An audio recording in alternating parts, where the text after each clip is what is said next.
Have you ever felt terrified to open up to your partner, to be vulnerable, because you fear that when you do open up, when you show them who you really are inside, what you really think, what you really feel, that they will judge you, that they will leave you, or even worse, that they will use what you say against you some point later. Maybe you have a good reason for that. Maybe you've built your walls up, you've guarded yourself inside of these walls because you've had one too many bad experiences before. Because you've been hurt one too many times before. In my experience, and I'm coaching women one-on-one, helping them build the life they want, helping them build the relationship they want, love that lasts, I quickly realized that especially those women who are more successful, who aspire more in their lives, tend to build up protective walls around their hearts. What does that mean? That means that they tend to be more cautious on who they trust. They're a little bit hesitant about saying what they really mean. And they often avoid situations where they might get exposed. This can show up as perfectionism or having high expectation of oneself that only get disappointed later because they're unrealistic. Or they tend to overthink how they are perceived, if people in the room like them, what they think about them. And the worst of all, these women tend to stay silent about their dreams and desires and needs. Now, why do we do this? Why do we build these protective walls around our heart? Well, it comes from a place of self-protection. Because we feel the need that because we have been rejected before, because we have experienced failure before, because we've experienced neglect before, whatever it is that we have experienced in our past life, we feel the need to protect ourselves because nothing else worked so far. Only building these walls up brick by brick to keep us protected from what's out there. So it's natural. It's a natural way for your body to build this up, to guard itself from pain, from more pain. And there's a common belief that when we suppress our emotions by keeping them in this cage we've built, that only this way we can control them. And only this way they don't boil over and take control over us, our actions, our words. We don't want to lose control. Because control is what makes us strong. It gives us strength. It gives us a feeling of being able to make choices and stick behind those choices. Follow through with these choices. And that's what, especially, like I said, successful women or women with big dreams, with a big vision for themselves, that's what we want or what we need to be strong, to push through. So this generates this common belief that vulnerability means weakness. Vulnerability slows us down. Or vulnerability distracts us from our goals. Well, today we're here, or I'm here, to prove you wrong. To shift your belief around being vulnerable, being open. Because being vulnerable is actually a key thing of staying in a relationship for a long time, of building a relationship on a foundation of trust and openness. So today, we're just going to look at that topic, vulnerability, what it means, why we do it, why is it so hard, and how we can practice being more vulnerable step by step. What happens if you do not practice being vulnerable, if you do not try actively to be a more open-hearted person? Let me paint this picture for you. The only thing that you're actually doing by not being vulnerable, by building your walls around your heart, is you create distance. You create distance to other people, for example, distance in your partnership, in your relationship, if you have one, or you're not even able to build a relationship because you seem so distant, because you never let anyone in, not even yourself. You don't allow yourself a peek into your heart, into your desires, into your real emotions, the real raw emotions, not the polished ones. That also means that you have limits to your ability to connect to other people. And connection is what we strive for. We humans, we're not meant to do everything alone by ourselves. We're not meant to push through life alone, even if we're successful doing it, because I think it is possible to go through life alone.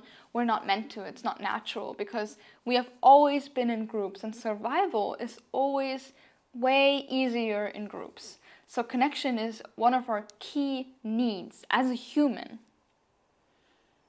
And you're robbing yourself of connection, of real connection, because you're not letting anyone in. And if there's one thing that I've realized through many, many, many coaching sessions with my clients is that one of the worst feelings that they experience is being lonely. Not even being alone, but being lonely. Having the feeling that there's no one around you to really support you, listen to you, hug you when you need a hug. You're lonely. There's no one there. And that is like the worst case to me, the feeling of being lonely or loneliness, because it's so hard to get out of it because you're alone and there's no help. And it's way, way harder to ask for help when loneliness has already crept in. So, guarding your heart might seem like protection now, and it works, it will protect you, but it is also one of the biggest barriers for a secure relationship, a good, long-lasting relationship. And let's be honest, who doesn't want a good relationship? Who doesn't want someone by their side, supporting them, celebrating them, just being there for them? Who doesn't want that? If you don't want that, you can click off this video, because that is ultimately, and I truly believe that, what we all want. How do we fix this? How do we stop ourselves from going straight into loneliness? How do we start being vulnerable again? Well, the first part is admitting that you want to be vulnerable. I know this word is also has a negative touch to it, but why? It literally just means being open. It's not about oversharing or exposing yourself to harm. It's about showing up authentically. What does that mean? It means showing up the way you are.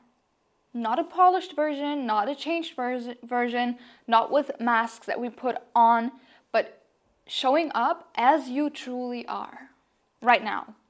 It's about allowing yourself to be truly seen without the armor of defense mechanisms. True vulnerability means to be able to express emotions, fears, desires, everything that we keep locked up somewhere in our brains, to express all of that without the fear of being rejected for it, not accepted for it, or judged for it. Vulnerability leads or is the biggest and best foundation for emotional intimacy, which is very important in a relationship. And I'm not talking about intimacy in bed, which is also a big part, but I'm talking about emotional intimacy, being able to share your emotions with your partner. Without that, your relationship won't last. Maybe you've asked yourself this, maybe not, but why the fuck is vulnerability so hard? Why is it something that is so hard for us to do? Although, like I said, it should be natural to open up, to connect with other people. Why is it so hard? I have 2 reasons for you. Number 1 is survival. Let's have a look at a little bit of neuroscience, which is one of my favorite topics. Neuroscience tells us, and when I say neuroscience, I mean the science of our brain. And there's so much research on this. And this research shows us that our brain is wired for survival. That hasn't changed. It has been like that since the beginning of humanity. We only want to survive. And although survival now might seem a bit easier because we don't have dinosaurs anymore, or we are not living amongst animals anymore, and we're not constantly having threat all over, but the threat has changed. It's not, for most of us who are privileged, there's no threat of dying of hunger, dying of cold or whatever, dying of infections. All of that has, thank God, evolved and has made it easier for us that way. So for most of us, the threats have changed. The threats now have more of a psychological root.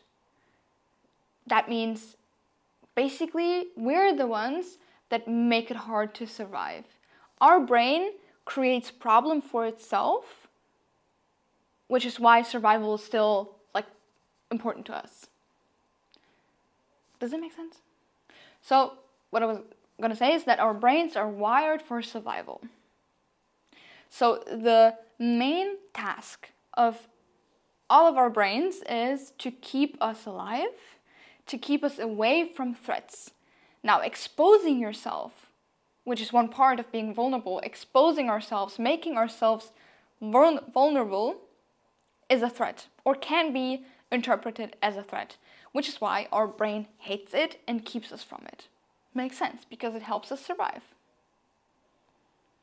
Now, when you share something personal or painful, it actually triggers something in your brain, or if you want to be specific, in your amygdala, which is a part of your brain that is mainly responsible for detecting danger, and it's like a whole emotional system in there in the amygdala. If we share something personal or painful, the amygdala activates, which causes a whole chain of stress responses. So, what does that mean? We share something personal, we expose ourselves, we make ourselves vulnerable, and our brain says danger, danger, and alarms everywhere, and it's so bad because, oh my god, that's a threat, and we need to keep ourselves away from threats. You get the picture, right? So it's our brain thinks it's bad. And that's one reason why it's hard for us to be vulnerable, to stay vulnerable. Also, another thing is that the brain flags being vulnerable as dangerous or bad is because there's always the risk of being rejected or excluded, and this social exclusion literally reduces our chances of survival, because like I said, humans can survive better in groups. So if we're being socially excluded because we have been vulnerable, then that's bad for us, because it's harder to survive alone. Let's move on to the reason number 2 why vulnerability is so hard, and it's still neuroscience because it includes our reward system in our brain. So the reward system is very important in this part as well. Okay, let me put it in easy terms. Social approval and connection, they trigger a release of dopamine in our brain. Now, dopamine is the neurotransmitter that makes us feel good. The only thing you need to know is that dopamine makes us feel good. And I know you've probably heard of the dopamine detox, and dopamine is not strange to most people, but most people don't know what it is and what it does. So what you can say for sure is that dopamine makes us feel good. It's not always good for us, but it makes us feel good. Now, when we connect to people, when we're socially included, that releases dopamine. So, and now you know what I'm gonna say, when social exclusion results from being vulnerable, our reward system is dead. There's no dopamine there. There's no feeling good. And that is even the case when we anticipate it. So even when you don't know whether you're being rejected as a result of being vulnerable, when you anticipate that pain of being rejected, that is enough to shut down our reward system. So the anticipation of pain is enough for the brain to keep us from being vulnerable. Why is that? Our brain is constantly calculating the risk to reward ratio. So it's always figuring out, is the risk worth the reward or not? And for vulnerability, for most people, it is not. The risk is not worth it because we tend to anticipate pain from it. And our brain hates feeling bad as much as we do. So any anticipation of pain means not good for us. What that also means, and we're going to get into that deeper, but just quickly, what that also means is that, the anticipation, the expectation of something bad happening can be reversed. Makes sense, right? Because we create situations in our head that whatever's going to happen in the future is going to be bad. So we can create situations in our head where the result is good. But more on that later. Now, let's talk about the good things.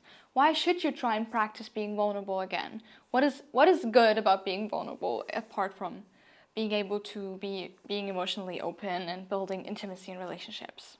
Imagine this: you're being vulnerable with someone, you're exposing yourself, and the response is actually empathy, connection, understanding. So the response is good. That releases a different neurotransmitter in our brain, a different chemical, which is called oxytocin. And oxytocin is the so-called bonding hormone. It's what we experience when we get hugged or kissed, so all the good stuff. Oxytocin is what we love, and that gets released when the response is good. Oxytocin actually releases stress. So just a side note, when you're stressed, then you could just hug someone for about 20 seconds, I think research says, or you could kiss them for 6 seconds, and both of that leads to a reduction in stress, just so you know. So oxytocin is just amazing for us. It reduces stress, it increases trust, and it makes it easier for us to bond socially. And that is why, although it might seem hard at first, although we mostly anticipate pain when we're being vulnerable, vulnerability is so important for bonding emotionally with people, and that increases our survival, that increases our happiness, that increases our oxytocin levels, and life just gets better when we start falling in love with being open and vulnerable again. And it's only bad for the first times you try it. You like everything else, you get used to it. You can train your brain to tolerate the discomfort you're feeling when you're trying to be vulnerable. So it's something that you learn. If you do it more often, it gets easier. And the more you experience the positive outcomes, the more people respond to you with empathy and love and connection and understanding and support and all of that stuff, the more you experience the positive stuff, the less your brain anticipates pain, and the more your brain anticipates the positive outcomes, because it's like evidence. You have evidence that it works, you have evidence that vulnerability can work too. But first you need to collect that evidence. You need to try it out first. You need to experiment, and you need to do it in baby steps so you don't get overwhelmed. By the way, what I just mentioned, the brain being able to learn, the brain being able to be trained to anticipate positive outcomes, that's called neuroplasticity. If you want to look it up, it's just a thing in neuroscience where our brains can literally change. We can add connections between neurons in our brains. That is neuroplasticity. It's such an incredible, amazing thing. Like, our brains can literally grow, literally in size. Meaning white matter, our brain has white and gray matter. White matter in our brain can literally grow through neuroplasticity, through learning, through practicing, through training. If we train and learn and practice, our brain gets used to this neural pathway that we create. I don't want to go too deep into this. Look it up. It's super interesting. Let's get into the how. How can we be vulnerable again?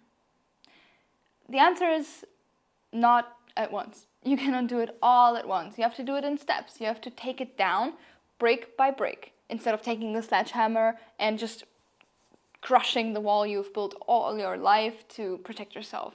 So we want to be careful about this, because your wall is strong. You've built this wall for all your life, through all of your life experiences. So we want to respect that, because you had a reason to do it. We don't want to destroy or demolish anything you've built. No. We want to just maybe get some peek holes so we can look inside. We want to take it brick by brick. We want to build in a window or a door. We want to do it step by step. So this practice requires you to find out where you feel safest. Don't do it out in the world yet if you're not ready. You can start practicing by yourself, trying to be vulnerable in front of yourself, being earnest, open, honest, whatever, just for yourself first, before you go out and do it with your partner or friend or mother or whatever. So let's stay safe. Let's just be cautious about this and not just run through your wall.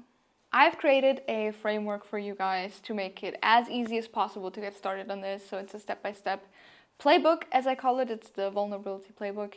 And I suggest we just dive right into it. Step number 1 is to specify your emotions, because emotional awareness is the first step to being emotionally open, to being vulnerable. How can we practice that?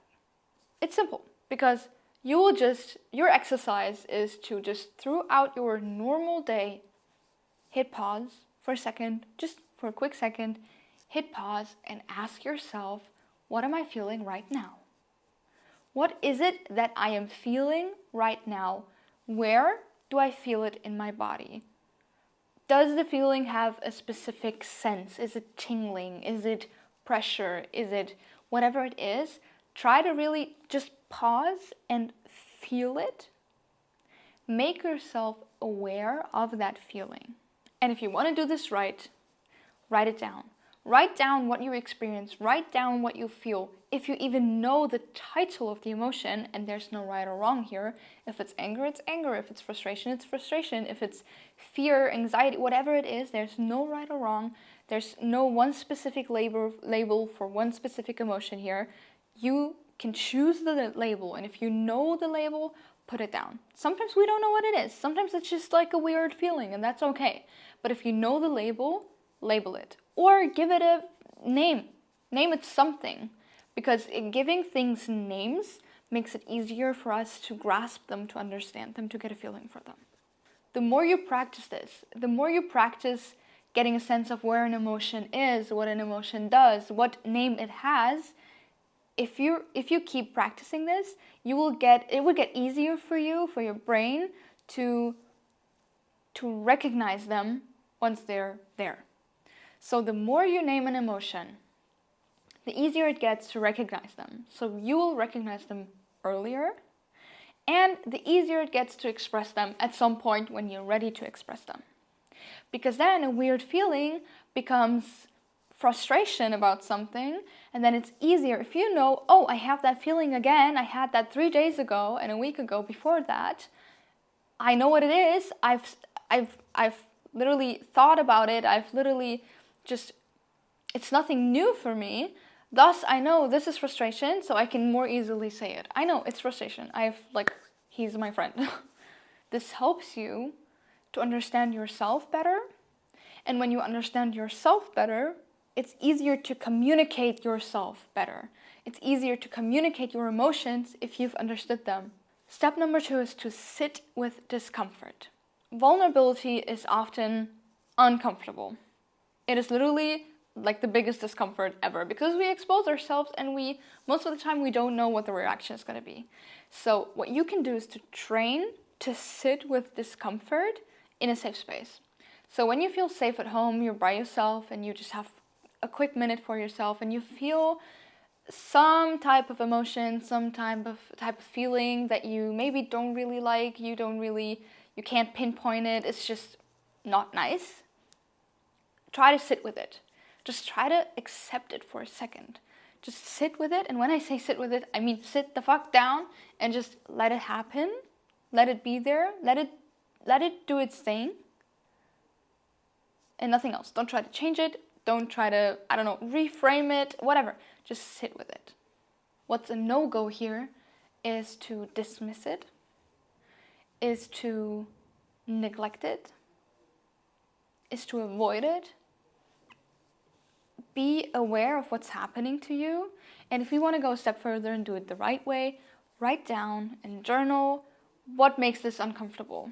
Is it a bodily feeling that makes it uncomfortable? Is it uncomfortable because it creates situations in your head? Like what is happening here? What makes this uncomfortable for you? Sit with it. Think about it. What makes this uncomfortable for me? Journal it. Why? This step helps you to build tolerance for emotional discomfort. And that is a key step to being vulnerable, because you can only be vulnerable if you're okay with feeling not okay. Step number 3 is to shift your perspective. Many fears around vulnerability stem from old beliefs that we just had at some point, that maybe our parents just gave us at some point. Old beliefs like, if I share my feelings, I will be rejected. Maybe these beliefs have evidence even, maybe that has happened before, you have been rejected before. That everything that is possible and that is okay. Like, these beliefs have a reason to be there. Just in this step about shifting our perspective, we want to be aware of these beliefs. We want to write them down. We want to know what we believe. If that's something you believe, like, if I share my feelings, I will be rejected. If I share my feelings towards my partner, he will leave me. That is a belief. Write that down and be specific. Like, write down the story that your mind creates around that belief. Why do you think that? Is there any evidence? Is there, like, what are you afraid of? It is okay to be afraid of that, and it's okay to believe that, but we just want to declutter it and give it more structure. So just write that down. And then in the next step, because this is about shifting, you write down the belief, and the next step would be to write down a compassionate thought. It doesn't have to be true yet, but just write down something new underneath it. For example, just like a suggestion, if I share my beliefs, then that will bring me closer to others, to my friends, or something like that. Just write down a compassionate thought underneath it as a suggestion for us to change our belief into the new compassionate thought. Write down something like, actually, I don't know what's going to happen when I share something personal. Maybe I will be met with respect. Maybe I will be met with love. Something like that. And the fourth and final step that you can do by yourself when wanting to be more vulnerable, more open again, is to simulate safe sharing. What does that mean? A simulation is something that you make up with your mind and you just visualize it before it actually happens. We simulate all the time when we think about worst case scenarios and all of that. Like, the negative simulations, that's easy. Let's try to be more positive in our simulations. So sit down, think about, visualize a possible response to you being vulnerable and open, and just simulate what's going to happen. So what you do is you picture yourself opening up to someone, sharing something that you have never shared with them before, being vulnerable, and then you would just try to simulate their response as being warm, being open, being trusting, being supportive, and just try to visualize that. And again, journal, write it down, because writing things down helps your brain understand, and just it's easier for our brain if we see it and not only think it. So visualize a positive situation happening as a response to you being open and vulnerable. Write it down and be as detailed as you can be, because the more detailed your visualization is, the more detailed your simulation is, the easier it is for your brain to really think that it's real. And if you want to do this, and if you want to do it, as I said, with the journaling parts, I actually have this whole playbook as a Notion template that I can send to you, that you can print out or use in your Notion, so you can really follow along the steps and everything's explained. If you are interested in this playbook, please comment down below playbook and I will send it to you. We have reached the end of this video and my camera is almost out of juice, so let's keep this short. Vulnerability isn't something that happens overnight. It is something that we have to practice day by day and just in small steps. The more time you put to practice, the easier it will be for you to be vulnerable again. And I don't want to repeat myself. You can just rewatch the video if you want to learn why it's important to be vulnerable. I just want you to have the best relationship, not only to your partner, but to everybody around you, to your parents, if you have children, to your friends, to your family. Every connection you have will become better if you learn to be vulnerable. If you learn to be vulnerable. This playbook is only the beginning. It's only the first little step you can take. It's a great step for you, but it's only the first step. Real practice happens in the real world. So just my last piece of advice to you. If you feel safe in a moment with a friend or with whomever, try to share something that is a little bit more personal. It doesn't have to be your deepest, darkest secret, but something personal that maybe you wouldn't normally share. Try it like piece by piece, little by little. Try to be vulnerable, expose yourself, and just see how they will react. And I can guarantee you, If you have a good person sitting in front of you, they will respond to you with love and support and understanding, and maybe they will even be vulnerable back, which is the best thing that can happen. You will bond. Try that. Try it with a playbook by yourself. Train, practice, do that, but then again, try to use it in the real world as well. You will see, it will change every relationship you have. Thank you so much for watching until the end. Thank you so much for choosing yourself first in this video. It means a lot to me that you've kept watching this far, and I wish you the best of luck on your journey to become more vulnerable. It's not easy, and it's not every day is the same. For me it isn't, for you it won't be. So just lower your expectations, be kind to yourself, and maybe I'll catch you in the next video.